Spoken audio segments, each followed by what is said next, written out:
Oui, merci. J'ai des remarques justement sur le 301, sur ce fameux label. C'est une très bonne chose. Évidemment, nous voterons cela. Tout à l'heure, Éric Chevalier disait qu'il avait le plus grand respect pour le conseil municipal. Je dis juste au conseil municipal que nous ne votons pas le fait de porter notre candidature, mais que nous actons que nous sommes candidats, puisque de toute façon, la limite des candidatures, c'était aujourd'hui. Donc, il fallait bien être candidat avant. Donc, la candidature est déjà portée. Du coup, nous ne savons pas exactement ce qu'il y a dans le dossier. Mais il y a quelques indications quand même dans le rapport. L'atlas de la biodiversité communale, la mise en œuvre des actions de gestion différenciée de ces espaces verts, le travail en partenariat étroit avec l'agence de l'eau Rhône-Méditerranée, etc., etc.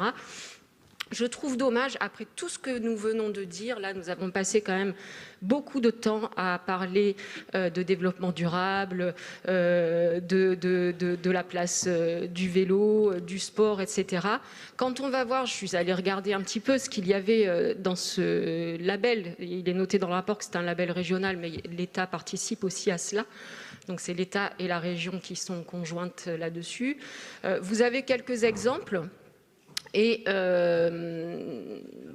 dans ces exemples, c'est vraiment des choses beaucoup plus fortes que ce qu'il y a dans le rapport.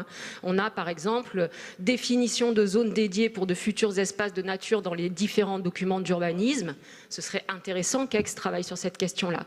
Création de zones de détente arborées et ombragées, restauration de l'écoulement naturel des eaux, zones humides, etc., etc.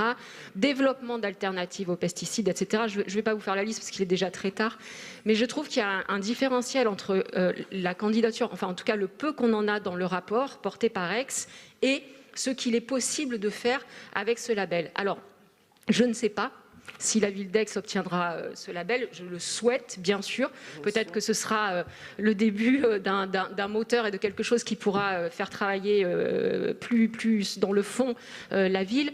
En tout cas, je sais une chose... La ville travaille bien sur le fond. Je sais une chose, en revanche, c'est que la ville de Pertuis, par exemple, j'imagine, n'a pas porté sa candidature. Parce qu'avec ce qui est en train de se passer dans cette ville, qui fait partie du pays d'Aix aussi, c'est une catastrophe. Il y a 86 hectares de terres agricoles, dont plus de 70% sont actuellement cultivés, qui sont voués à du bétonnage. Tout cela parce que nous avons un maire qui est aussi chef d'entreprise et qui confond ces deux casquettes. Alors oui, que Aix demande ce label, je ne sais pas si nous l'aurons, mais je le redis, la ville de Pertuis, en tout cas, est bien loin de pouvoir accéder à ce genre de label. Non, moi, je ne peux pas accepter effectivement des critiques comme ça sur d'autres communes ici, hein, sincèrement. Voilà. Après, oui, la ville d'Aix travaille bien, et ça fait longtemps qu'elle travaille très bien.